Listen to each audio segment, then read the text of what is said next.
நாடு சுதந்திரம் அடைந்தது வேற, நாம சுதந்திரமா தான் இருக்கோமா அப்படிங்கிறது வேற. நாம சுதந்திரம் எப்பொழுது நமக்கு உணர்த்தப்படும் அப்படின்னு சொன்னாக்க, அட்ரா அட்ரா அவனை வெற்றா, அவனை விடாதரா, இன்னும் 2 நாள்ல இல்லைன்னா 3 நாள் அவனை போட்டு தள்ளுறா, நானா அவனான்னு பாத்துறேன்டா அப்படிங்கிற ஒரு சிந்தனை வரும் பாத்தியா.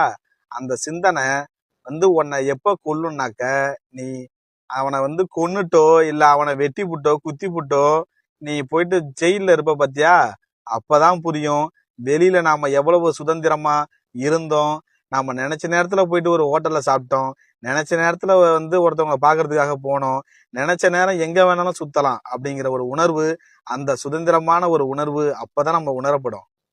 நம்ம உடம்புல தெம்பு இருக்கிற வரைக்கும் பாத்தீங்கன்னாக்கா எவ்வளவு திமிராவும் ஒரு ஆணவத்தன்மையோடனும் நம்ம வாழ்ந்துகிட்டு இருப்போங்கிறது நம்ம உடம்பு நலியுற்று இருக்க போதுதான் தெரியும். அது வரைக்கும் நம்மளுக்கு தெரியவே தெரியாது.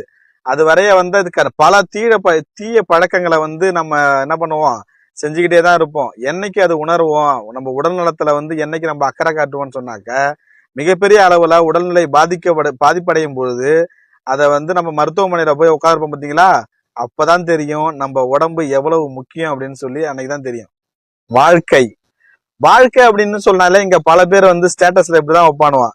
அதை நம்ம சொல்லவே தேவையில்ல. நம்ம ஷேர் சாட்டுக்காரனுக்கு எல்லாம் கிரியேட்டர்ஸ் எல்லாம் ஃபுல்லா அந்த ஷேர் மூவ்மெண்ட் மட்டும் அவ்வளவு அருமையா கிரியேட் பண்ணுவாங்க.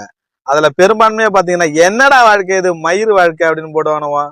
பேசலாம் செத்துடலாம் போல இருக்கு, அப்படி இருக்கு இப்படி இருக்குன்னு சொல்லுவானுவான். அடேய், நீ செத்து சுடுகாட்டுல ஒருவேளை ஆன்மாவா இருக்கும் பொழுதுதான் வாழ்வியல் அப்படின்னு என்னங்கிறது கொஞ்சமாவது உனக்கு புரியும்.